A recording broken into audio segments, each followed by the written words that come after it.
welcome to Your Business Unleashed. We have a really special guest for this episode. Thank you so much for tuning in. The guest is Ashley McKarney. Am I saying that right? McKarney? It's actually McKarney. Right. Thanks, Ashley. Yeah. She's from okay. Involvi Human Resources, which she is the proprietor entrepreneur of. So just like you, she owns her own business. And we're going to be diving into a little bit about Ashley and her business, as well as a bunch of hot HR topics. So it's pretty timely and relevant for a lot of strange transitions that are happening in the market. So welcome, Ashley. Thank you so much for having me. I appreciate it. Yeah, anytime. So let's chat a little bit about, I always like to do this right at the beginning of interviews is, take us back to square one when you decided this would be a good idea for you to not be an employee and endure the absolute torture of being an entrepreneur, and then, coming out the other side. Give us a bit of history here. Yeah. So, I've been in HR for over 15 years. And as you said, always was an internal contributor and usually the sole contributor within an organization, regardless of how large it was. So I had my hands in all of the different HR buckets, as we'll probably talk about later. But really wasn't feeling that I was making that impact, wasn't filling that void internally for me, as we all kind of search for that as we grow up in our careers. And a pivotal moment came in my life. I had just had my son. He was 6 months old. Different stars aligned and asked, what do I want to do now that I have a much bigger focus and important place to spend my time. And entrepreneurship runs in my family. It's always something I wanted to do. But I'm the breadwinner of the family. And I just kind of didn't want to take that financial leap and put that big question mark of where's the next paycheck going to come from? But I knew that I wanted to make impact differently. And so I started the company with a goal of working with more local leaders rather than the larger brands that I'd worked with in the past. And really work with hopefully the owner operators that started the business, that had the passion, that want to see change and impact in their work that they do. And here we are with Involvi 3.5 years later.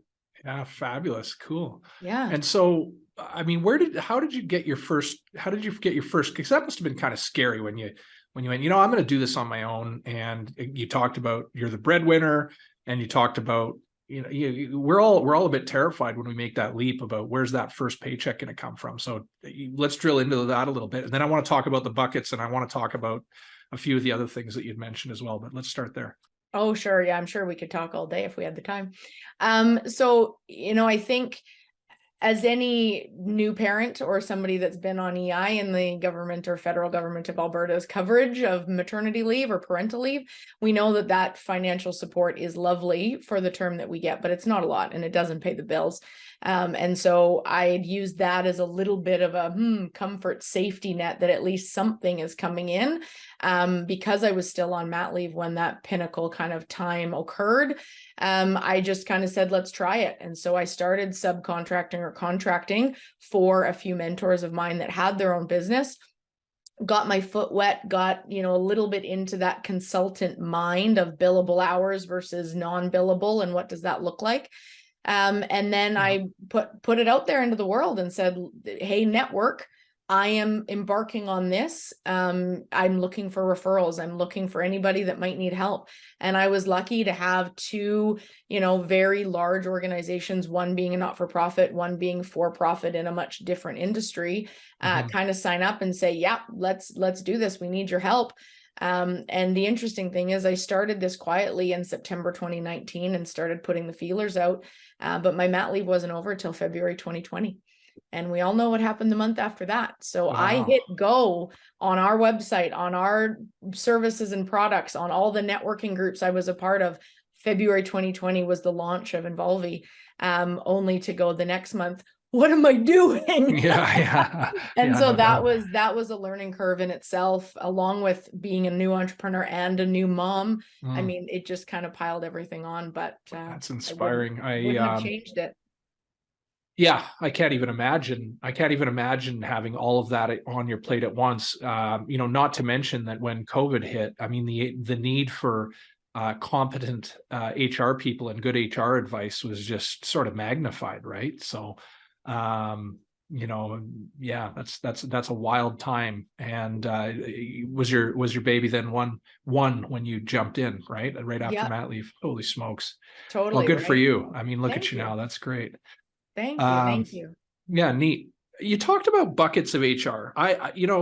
I'm guilty. Okay, I've got somebody who handles our HR internally here, and it's like, yeah, just go recruit some people. And Ronnie's our customer experience leader and our HR lead, and she's Yeah. got a background in HR. She's done some education with it, and she goes, Clayton, I'm not a recruiter. I'm like, wait, you're HR. And she's like, Clayton, I'm not a recruiter. And so, it's kind of been enlightening for me to go, oh, there's more to it than this. So why don't you talk a little bit about, what do business, because I'm your serial case, right? I'm like the entrepreneur who just goes, yep, just your HR handle it, whatever. Mhm. But the idea of buckets is really interesting to me because it helps us, I think, as owners of the business who are searching for resources to go, okay, there's a lot to think about here. It's not as simple as, yeah, just go find someone, right? So talk about the buckets a little bit, please. Yeah, and I think just to start that conversation, to provide a little context, if you don't mind, is we've all heard of those stereotypes, as you referred to, being that stereotypical leader that just says, just do it, I just need HR. We Yeah. all have a different connotation of what HR is. And I think stereotypically it's more that transactional policy procedure, hire, fire, police. Yeah. And in this market, it's very much, oh, you recruit, so you're a recruiter or you're a headhunter. And I will say that there are generalists in HR that I will speak to myself as being of having tons of experience in all of the buckets. And I Okay. would say I'm a specialist in some after my years of experience. But then there are specific specialists from day one that are recruiters, that are compensation, that are benefits. And those individuals have a unique skill set where Ronnie was coming from, I'm not a recruiter. That's what she was saying is we don't have the pipeline. We don't have the tools. We don't have all of those skills that a specific recruiter does. Because really they're in sales, but people, right? And I don't want to commoditize people by using that as an analogy. Yeah. Yeah. But it can be a likened metaphor, right? And so when we go back to that spectrum of you've got your traditional transactional HR that a lot of those stereotypes fall under, then you go to the other end of the spectrum, which is really that strategic piece. And we hear HR should have a seat at the table. HR should be this. Well, let's just call a spade and call it people operations. Because Yeah. if your server breaks, Clayton, are you going to go into the server room and try and fix it? No. No, because there's wires and lights and things, and it's protecting your data. But I think if I can make an assumption, a lot of individuals, oh, if my people are broken in the same metaphor, I can fix it. I've got staff, I've got a spouse, I've got probably kids, I've got people I've worked with. I interact with people all the time. I can do this myself. And yes, you probably can, but you also don't know what you don't know. And so understanding how people interpret a communication, how people Mm-hmm. interpret language, how people interpret things is another skill set in and of itself. Yeah. So the Yeah. buckets of HR are really, that traditional recruitment or talent acquisition is kind of another name for it. Compensation or total compensation, which includes benefits and perks. You've got performance reviews, performance management, I think as people call it. You've got investigations and mediations on the more serious level. You've got employee relations, I think is another one. And I'm probably forgetting several in the moment of the hot seat right now, but so many of these intermingle with HR that really we deserve a different definition. But I have this conversation all the time. I was talking to somebody the other day. Oh, engagement surveys. Oh, I didn't realize Involvi did that. And in my head, I went, well, it's part of HR, but my part of HR is not the norm. So it's an interesting conversation to have. What is your part of HR? My part of HR is everything related to your people. If you Okay. need to move your employee from that cubicle to the corner office or backwards in that scenario, that to you might be just, oh, operationally, I need to make more room. I'll move Joe over here. I'll move Sally here. I'll communicate it and they move tomorrow. Yeah. Do we know what motivates Sally and Joe? Do we know if that's going to make them an entire detractor because you're taking away their personal space within your Yeah. business? Yeah. I had a client that moved an employee 7 times in 7 years, and she was the coined greatest culture bearing flag employee of the organization. but she didn't have any personal pictures. She didn't have anything of personal note on her desk. And I asked why. Well, they move me so often, I just don't feel like I have a home. But Yeah. that for me is such a clear example on a simple level of an operational change that we don't consider to have people implications, to now something that's impacting culture, tenure, retention, and that feeling of I have a place here and I make an impact. And so I use that example frequently because a lot of people can relate to it. I mean, you mentioned some really interesting things in there. And what I've come to realize, and this is, trust me, this is from learning the hard way. Like I guess one of the reasons I see value in an HR, a competent HR person. I think there's a lot of gypsies out there who are slinging, in many different industries, not just HR, who are slinging sort of stuff that isn't, it's like, okay, I'm checking off boxes because it's in a textbook and whatever. And I think that's the same in accounting as well, by the way. And so it's really important to find somebody who can actually drill in and really understand. And why is that important? I have learned the hard way through building Achen Henderson up to, we're going to be 20 people here soon. From 3 basically over the last few years, is we certainly have a lot of turnover when you don't hire the right people, and you can't hire the right people if you don't have the right message out there, the right, well, okay, great. Well, let's put out a message. Well, what if that message doesn't actually reflect the reality in your company? Now you're selling, I'm looking for the analogy. I can't remember what the analogy is, but you're basically just a salesman or a salesperson, sorry. And so, where am I going with this is to have your culture clearly defined and operating properly, and then communicate that out to the market, and people will come and find you. And man, have we ever lost a lot of good people over the years because we've pivoted and changed and started living by certain ideals that we picked up sort of mid-stroke, and because we wanted to get bigger and we figured out that you have to start doing this stuff. Well, the old way worked for those people and the new way doesn't. And having help figuring all that stuff out would have been immensely helpful, right? And we didn't have that help. We had to learn the hard way of losing some really good people, right? And everybody who's worked with us, I've really enjoyed working with. And when they leave, it's like, ooh, it hurts, right? So speak to that a little bit, and how, I don't know if your organization helps with that, but I feel like there's a huge amount of front end work there that isn't only HR. There's leadership, culture, there's a whole bunch of coaches that you need to bring in. But when you look at what is the most valuable resource at Achen Henderson by a mile, it's the people that work here, right? And I think that's true in a lot of organizations. So getting your culture dialed in and then communicating it effectively to the market, man, I wish we could have had some help with that. And we could have gone a lot faster, basically, I think, right? Do you have any thoughts on that? Yeah, quite a few, actually. I think you touched on a couple different buckets that, I won't go into detail of all of them, but we can expand if you want to. The first one is I from the experience that I've had, a lot of companies, most companies care about what their customers feel, think, and say about their brand, right? So we have these NPS scores, for those that are familiar, of the happy faces of how was your service today, and different companies measure it different ways. But I think there's a huge exercise and a learning moment in turning the tables internally on the exact same exercise, because your staff are in there every day. They see when the cloaks come off, they see behind the curtain and the mess that goes on behind the stage, if you will. And they are going to be the first ones to share it. If they're a detractor employee, or they're maybe on their way out the door, they're definitely sharing that. I think the other piece of it is that leaders need to be better people leaders. And that's where we're going with Involvi and our service to our clients is, yes, let's help you with the transactional. Let's get your foundation there. Let's put what we call those guardrails in place to let the employees know these are the boundaries that our brand asks you to stay within. And then let's be us within that, so that we can communicate that and stand behind that. But if we can make people better people leaders, then you may never need those foundational policy and procedure things, because you're treating those people on your team like humans. You're allowing them to fail forward. You're allowing them to challenge it in a good challenge status quo in a good way.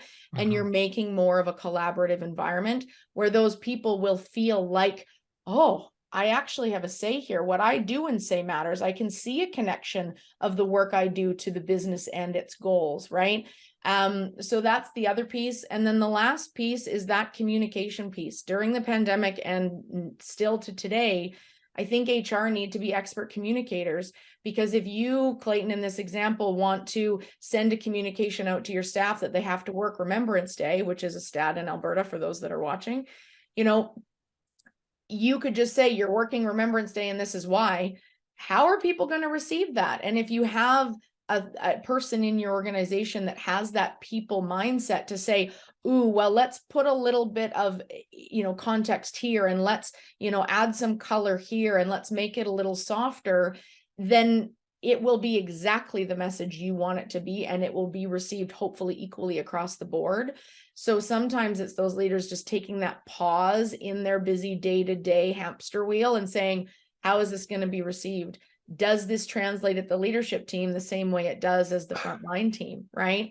You're making me very uncomfortable here. I've tried really hard to stop doing exactly that, because I'm very transparent and I just speak my mind, and it's like, you can't do that anymore, No. And I have lost really good people because of the way that I've presented things, right? And I'm guilty of that. So when you say that, it's like, oh man, why didn't we do this podcast 3 years ago, right? No regrets, obviously, but No. oh man, is that ever a helpful hint? Is going, listen, you're slammed and you need shit done. I need shit done. And how are you going to get that done? Well, you can be the tyrant dictator, or you can just have a habit, not be the tyrant dictator and just have the habit of speaking your mind. But maybe what you need to do is customize your message a little bit to the recipient of the message, and maybe it'll have a bigger impact then. And maybe it's super important to focus on that as a leader. And maybe that is actually the highest and best use of my time, is figuring that out rather than doing tax returns, And so, yeah, you've made me really uncomfortable, because I've learned those lessons pretty hard over the last couple of years. So, yeah. Well, I appreciate your vulnerability, and it wasn't intentional, but when we are engaged as a firm to work with organizations, typically if it's a little bit larger and it's not the owner operator, then it's usually that ops manager, that second level down in that hierarchy. And we're asked to make change. We're asked to influence. We're asked to, move the people operations function forward, and in whatever capacity make impact. And once we do that, we always look to fill the gap that those leaders have, because we know HR is a cost function. We know they're looking at how much this is going to cost me versus what am I going to feel, see, and know is an impact. But once we do that, we want to create systemic solutions so that it just doesn't happen again, and we haven't put a Band-Aid on it. But unfortunately, as we do that systemic work, sometimes we find that it is the top level leaders or leader that may approach business in that dictatorial way, or may not be self-aware of how they come across, or may be so stuck in their ways of, this is how I've always led, I'm just going to continue, that we're putting a square peg in a round hole, right? When we think about orientation as a very simple thing, we've been orientating or bringing employees on in an organization the same way for 20 plus years, give or take a few slight amendments.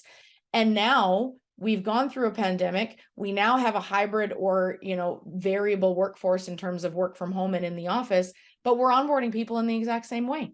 We're saying, okay, fully remote employee, we're going to onboard you the same way we onboarded Joe a year ago, but that's not going to work. So how are we adapting what we're doing to fit the new way of working? And I don't think it's malicious in the lack of movement we've seen there. I think it's just, it takes time, energy, commitment, and investment to make those huge changes. And we just may not be planning for it in our strategic plans. Well, and you make a really good point. This is actually a good transition into sort of some current issues. You'd mentioned a couple things before about people's expectations changing, and wow, I feel involved in the decision-making process. And I work with a group called Crankset Group quite a lot. And I run 3 to 5 clubs here in Calgary. And we talk a lot about participation age cultures and participation age companies where the owners, the way to truly get off what we call the entrepreneurial treadmill, is to have good people who have clear expectations and context and decision-making ability and the ability to behave like adults and make their decisions that are good for the company. And so setting up that framework, another thing you said was, if the framework's set up, and I'm sorry if I'm paraphrasing you a little too far here, but once you've got the framework set up and if it's functioning well and the leaders are adhering to it and your company culture is functioning well and everybody's clear on their context and understanding and have the power to behave like adults and make decisions, you can throw the HR manual out the window basically, because you don't need it anymore because it's a well-functioning machine. I'm sorry if I'm taking that a little too far on the manual, but No. the HR manual becomes now like as Chuck says, a shelf help book that you throw up on with your other shelf help books on the shelf help shelf, right? So, I love that, right? Yeah, or it becomes that thing that's there when really, okay, I've tried everything and this employee is not a fit, or this employee is breaking every rule. It provides that backbone, right? Yeah. But to speak to what you said, unintentionally, I have done that with my team at Involvi. I am a very collaborative leader. I have been known to give too little structure, and some of my team members are like, well, I need the guardrails. I need a little bit of direction. I can't just, wonder, as we call it, to get this solution. So I've had to, work through that in my own leadership skills and style. But really we have a collaborative environment where everybody provides input. I created a new strategic planning process that my team developed our strategic plan for the next year and dictated what they wanted to see and what they wanted to do. And I'm just going to make it happen. Right. I think on a small, really well-functioning team that will work. But as you get bigger, you have to insert some guardrails. You have to insert a little bit more structure or direction. And I think as you're asking for feedback, whether it's in this process, an engagement, a pulse survey, fireside chats, whatever you want to call it, it is crucial that if you are asking for feedback, that you will respond. And if somebody says, I'd like 3 monitors on my desk instead of 2, evaluate that in terms of all the aspects of your business to see if it makes sense. If they're asking for an accommodation because maybe they're neurodivergent and maybe they just need a little bit of help with white noise or something else, how are we going to make that happen in this new world? But on a more extreme level, I want a company car for everybody at the firm. Well, okay, we might chuckle at that comment as we review them as a leadership team, but it is equally important to address the entire team and say, hey, group, thank you for your feedback. This is what we will action in 0 to 6 months. This is maybe 1 to 3 years. These other items, I'm sorry, but they don't fit with our mission, vision, value, or company direction or budget. So we've heard you on the car for everybody, but we unfortunately can't action that. And I think that piece is what gets lost, because then it's those dreamers that have these great ideas that one day will give us a nugget of gold that will now feel disrespected if we don't address the car for everybody in that example, right? Well, and it's interesting too, you go, okay, so let's, we talk about the participation age and we talk about people being able to contribute, and you said it really well. And I have been the same kind of leader until recently as well, where I would issue an edict and then step away and let everybody handle it, and then measure it in 6 months' time and see how we're doing. What I've kind of come to realize is, while people don't want to be micromanaged, they certainly want to be resourced properly. And, when we hire a new team member, we can't just say, here, go do bookkeeping and then off to the golf course. It doesn't work like that. And so, while I'm not going to come in and hover over you and micromanage you, or, leaders on our team, better yet, what they are going to do is check in and make sure that you've got the training opportunities that you need, make sure you've got the mentoring that you need and the coaching that you need. And that needs to happen all the time. And people are expecting that, right? And I think that ties back to another thing you said, which is people don't want to just come to work and punch the clock anymore. And this is a really nice transition into the current issues. And I'd like to talk a bit about current issues, but people want to make meaning at work. They no longer want to just come in and fill a chair and get a year, like get a raise every year for occupying the chair. It's like, congratulations, you sat in that chair all year. Here's your raise. And that's done. Like, it's over now, right? In at least in meaningful companies where people show up to make meaning. I had a fellow CPA at a CPA conference recently go, "Hey, I'm having so much trouble finding people." And I'm like, "I'm not." And they're like, "Well, what's your secret?" I'm like, "The secret," he's like, "there's nobody out there, right? There's nobody out there in the market." And I'm like, "Well, actually, there's tons of people out there in the market. They just don't want to work for you." Right. And, "Well, why is that?" And he was a bit offended, but I'm that kind of a dude. Love it. And why is that? And I think if you could boil it down to one thing, it's people want to come to work and make meaning. Well, how do you know if you're making meaning? Well, when I applied for this job, you said that these were your objectives as an organization. You have your vision, mission, core values figured out, and I align with those. And then when they come to start working at that organization, I've got a podcast right at the start of my podcast. It's like episode 1 or 2, and it's on this stuff. And when they come to work, they go, "Okay, this company is actually what it said it was on paper." And our application pages are massive. You got to get through like 4 pages of who we are before you can apply. And then applying is tough. Like, we insist that people work before they work to find out who they are, and filter and filter and filter. We could talk about recruiting, but let's not. And so they got to show up and go, "Yes, you told me that this was who you are as an organization. You communicated that. I liked it. I felt that during the interview. And now I'm working here, and it is actually what I'm feeling." And that helps me make meaning, because I applied to work here because of who you said you were. And now I'm here to see if that proves out. So is it proving out or not? Oh, it's not proving out. Oh, okay. What you actually need is somebody to be micromanaged and fill a chair for a year and then give an annual raise to. I'm out. Right. And we lost somebody, late last year who was one of our key people. And she ended up at one of those places. And 2 months later, she's not there anymore. And it's like, yeah, darn, right?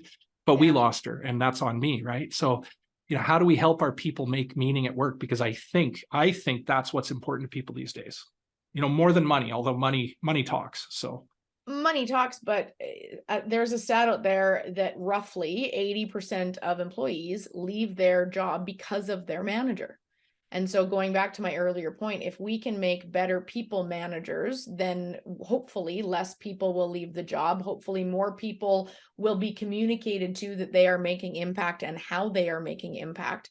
And I think very often organizations, and don't get me wrong, finances are important. They keep the lights on, they pay the bills. We have to know where we are financially, and you know that better than most. But naively or not, my thought process as I operate Involvi is every contract or client coming in, am I in the black on a very general sense, right? As long as I am in the black, regardless if it's small or a large margin, I know my finances are taken care of. So now I'm going to focus on my team, because my team, if I can make them raving fans, they're going to love their job, and the clients are going to feel that in every interaction and the deliverables that we customize for them. And then hopefully we'll make raving fans of the customers, which means then they will refer us on. And we're grateful. Most of our new business comes from referrals, right? Yeah. And so then the cyclical piece is there, which then is generating more revenue, even if I'm not paying attention to the ins and outs of dollars paid and dollars spent or earned. And so I think very often organizations fall into this trap of watching the P&L and watching the cash in, cash out, debits and credits, and monitoring and creating their strategic plan around that, rather than the humans that are executing on the work and delivering on their brand promise. And leading to the entrepreneur's salvation, frankly. My priority in life is to be at my dinner table every day. And I fail at that sometimes, and it kills me. But with my kids, right? And the only way that I get to do that is if there's good people here taking care of the customers, right? So that was very Richard Branson's statement of you, right? You take care of the employees will take care of the rest, right? Or the stakeholders, right? Well, and the concepts have been there forever, and the people that read it and get it, they get it. But every day I encounter a new client that maybe hasn't gotten it or is so far from getting it that it's a big uphill climb, right? and having those conversations with the senior leaders and asking them to change their ways, asking them to maybe check their egos, even if it's not malicious. The ego is there, the pride is there, right? Going very far back to the COVID example, as things changed and as every day we were waiting for updates, sometimes 3 a day, right? If the leader said, I got this, don't worry, team, we'll get through this, I've got it. There's a lot of mistrust there because everybody knows nobody's seen this before. There's no playbook. And so the leaders that said, look, team, we're all going through this together. I've got experts on the team that will help guide us and be our knowledge experts, but we are going through this together. And I am humbly on this journey with you, and we are going to fail, and then we are going to fix it, and then we are going to fail forward again. And it is going to be a cycle of learning, and I'm here with you. Those are the leaders that the people stuck by and the people believed in, right? And so if we can continue that, let your ego and pride go and realize, I don't want to be the smartest person in the room, that will get you really far, because you will be humanized by your team and they want to follow humans, not dictatorial robots, right?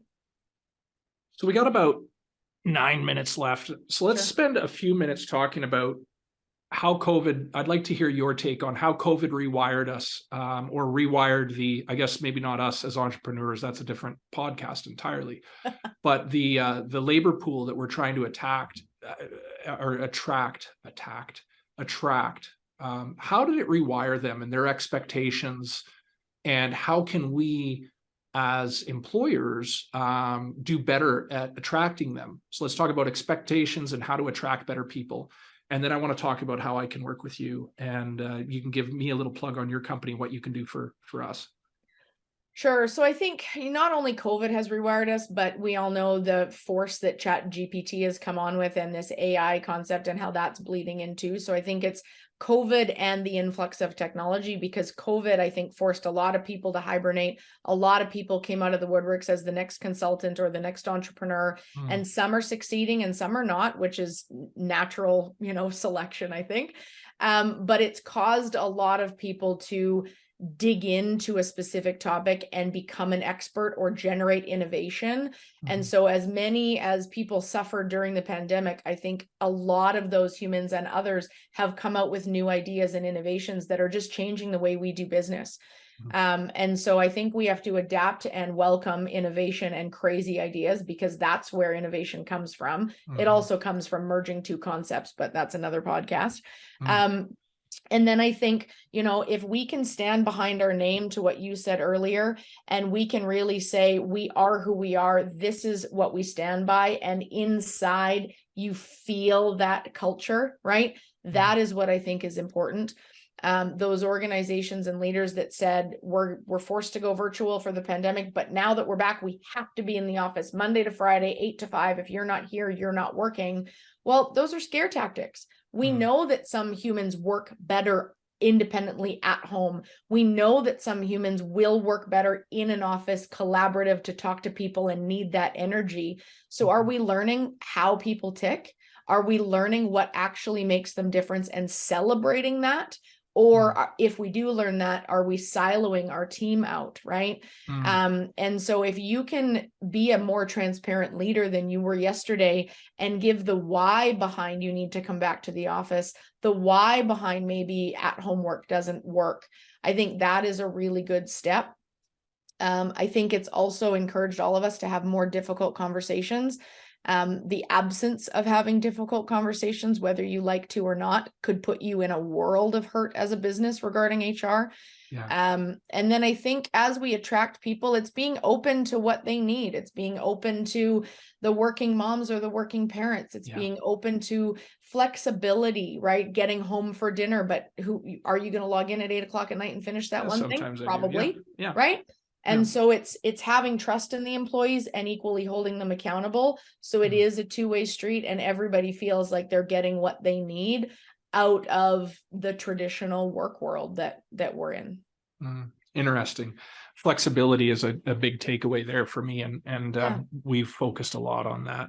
I think an interesting piece too on that is, listen, people leave, right? Like opportunities pop up, and you're never going to be able to keep people forever. And that has really hit home for us in the last 6 months. We lost a few good people, and that sucks, man. But you know what, they got better opportunities. One guy came in and said, I got this opportunity and it pays this. And it's like, I shook his hand and said, congratulations, man. That's awesome. Right. Because, you know, people are going to leave. Right. So you have to be able to accept that you're never going to be able to keep everybody forever. And that's just what we have to live with as people who are hiring people to come and work with us. Right. So. Well, and as you say that, as a last point, I would caution the employees that are doing that to interview the company you're going to. You know what you're leaving, and the grass is not always greener in all of the aspects. If you're motivated by money, go do your thing. That's awesome. Yeah. But sometimes those organizations that are throwing the large dollars at new candidates or poaching from other firms, there's something else under the rug that they're not telling you. It's not all going to be roses when you go in. Not every company is all roses. Sure. But I think candidates are interviewing the company more than we are interviewing them now. And they are dictating where they want to go. And if we don't show up and we're not vulnerable and we're not open and transparent and we don't show some of our, you know, downfalls, if you will, because everybody has them, then they're going to start looking for them because they know that they're there. So I think the other thing, flexibility, vulnerability, honesty, transparency, is this other element of, you know, let's be real and let's share what's going on and let's make our employees part of that process. Yeah. Yeah. Super interesting. And I couldn't agree with you more on all of those points. Okay. So tell me about Involvi, what it does, what a typical engagement looks like. What are the outcomes I can expect? If I land on your website and I decide to click go, HR is tricky, man. It's just like marketing. You know, we got the other person who's on this call is a fly on the wall, is our marketing person, Derek. And I'm constantly bugging him about ROI, like constantly bugging him about ROI. Like his eyes just like, dude, enough with the ROI. But that's what it's all about when we own the business, right? It's about ROI. And so HR and marketing as a craftsperson, as a person who builds and delivers, you know, a lot of this stuff can appear as fluff. And I think we've talked about, for the last 45 minutes, we've talked about why it's not and why HR is so important. And it's so important right now that we get it right. There's tons of people out there. They just don't want to work for you anymore. Just remember that, right?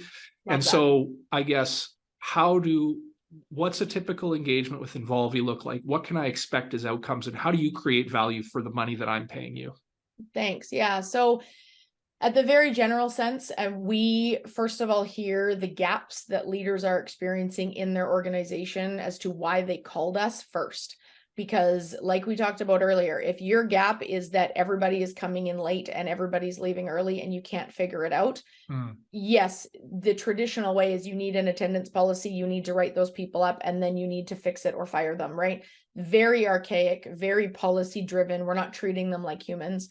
And so, you know, yes, we can write you an attendance policy. If that's your gap, Colin or Clayton, and that's what you're saying, great. Let's make it. But is that going to fix that systemic problem that is probably rooted in culture? No. So we do want to meet the need that the client has as soon as we can, so that they see that ROI and they see that, oh, they accomplished that. But the other real conversation we have to have is that if we don't fix the bottom and the systemic, then it will keep happening. So I think we want you to see ROI immediately. We want to create practical solutions to the people issues or people gaps that you're experiencing. The other thing I think that we want to do is we want to make sure that you're able to run your business the way you want to, whether you're a leader, an owner operator, or an entrepreneur. We want, if we come in and say, okay, here's the black and white of employment standards, human rights, OH&S, all these governing bodies that people don't want to hear about anymore, much like you hear with CRA, right? But 99% of employers, you and me both included, operate in some form of gray when it comes to those governing bodies. And my personal take and my team's take on this is, if we force everybody to the black and white, we're going to kill your culture, because we're asking everybody to be robots. So what our job is to come in and say, look, here's all the gray you're operating in. Here's the risk that you're absorbing if the piper comes calling and you get sued. Are you okay with that? Where is your risk tolerance? And if you say, yeah, I'm good, great. Then we will operate in the gray, but then we have to be that squeaky wheel of, okay, here's the risk, or here's the precedent you're setting, because what you do for one, everybody's watching, right? So back to Involvi, we are wanting to work with you. We're wanting to find solutions that customize to you. We are not taking templates and putting, Achen Henderson all over it, right? We want it to speak like you speak and like you operate your business. So at the core of what we are a fractional HR managed service. We come in, we act as your HR department physically in the building or virtually or a hybrid of both, anywhere from our HR hotline, which is kind of like the bat phone. I need some help. Give me some help hourly, to our core HR service, which is 5, 10, or 15 hours of help per month with a dedicated consultant or coordinator on your file. To that more strategic, we are part of your business. We are part of your team. We have an HR at Achen Henderson email. We have all of these things. We're part of your meetings, but we can not only help you today, but we can help you plan for the future and strategize. In addition to that, we do have recruitment offerings, but we are not a headhunter. We do it our way for small business. We are adult facilitators when it comes to learning and development. So we offer customized learning and development solutions, whether it's 3-level leadership training, customer service training, difficult conversation training, whatever it is for whoever in your organization. And really, if it impacts your people, we can help, because whether we offer it directly or we have a preferred vendor or a community partner, as we call them, that helps us because they're the expert. We just want the clients to get the solutions that they need rather than us trying to be all things to all people. We know when we're not the expert, and we will be very transparent about that. Right on. Yeah. Well, I think if you're not already, you're going to be very busy here in the new world, because this is front and center, and we can no longer, there's a way that we need to treat people now that has always been present, but it is so much more prevalent now, because I think our team members, our stakeholders that are coming to us for a job and working for us, there is a baseline of expectation. There's a lot of opportunity out there for people, right? Yeah, and they don't have to settle for 9 to 5 punch clock annual raise for occupying a chair. They don't have to settle for that anymore.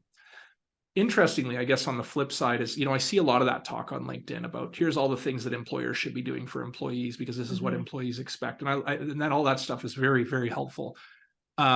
There's a flip side that doesn't get talked about much, which is, as an employer, as a business owner, I expect these outputs. I want performance. I'm willing to do those things, but I want outputs and performance. And part of the HR offering is really to say, well, how are you clearly defining that and communicating that with your team? And you'll start getting it if you ask for it. I don't think people are being unreasonable in the market when they say, hey, I'd like to work from home and I'd like to work when I'd like to work. Why do I need to do 9 to 5? That doesn't make sense for this job role.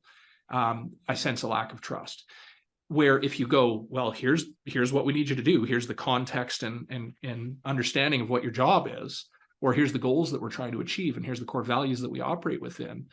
They're going to perform for you, because I think people will step up when they're asked to in the right way. So that's another thing that, HR is just, so important for us. Yeah, we will. And I mean, we can talk about this all day, or, I'd welcome another podcast, but, I think the equal side of that we're seeing with the candidates and the employees in the marketplace is there's a lack of knowledge and understanding of how a business operates. Right. And if you share your billable hour, we're calling fictitious numbers. Let's say it's $25 an hour, right? And then you're sharing your billable hour out there, whether it's 25 or 1,000, and the employees see, oh, well, I'm only making $2 an hour, but they're billing 25. Where does that money go from? I deserve a raise, right? Sure. And we as business owners are not only running the business and measuring the debits and credits and the financial position of our services, but we're also now in a position to politely and supportively educate those new staff to say, this is how a business operates. So it does take that vulnerability. It takes some transparency on the financials. But to cure that entitlement that's out there of this is how much I should be making, that's one thing that business owners are really coming up against right now, is that education piece. And it's only going to work if the self-awareness of the employee is there to hear it. So it's not always, possible, but there's lots of different things that are impacting the marketplace today with regards to people. This has been so interesting, and I want to thank you for making the time. I know you're very busy, but I think a lot of people are going to get a lot of value out of this podcast. And so why don't you tell everybody how they can find you and get some help from you, and where broadly you operate and what your markets are. For sure. So we are headquartered in Edmonton, but we primarily serve organizations in Western Canada, but we do have Eastern Canada clients as well. We have a couple that we dabble with in the USA. However, we don't do compliance HR in the US. We would do more culture, leadership training, development. I call it small C coaching because we are not certified coaches, but it's what we do every day.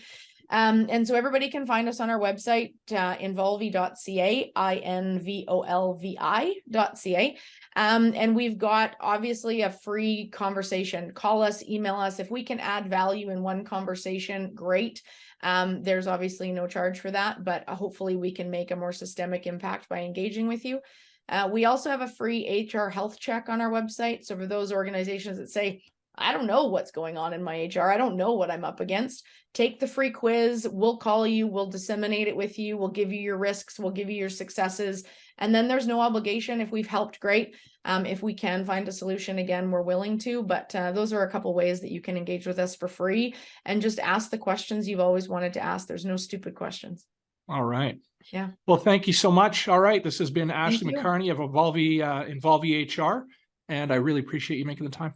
Thank you, Clayton. Really appreciate it. Have a good day.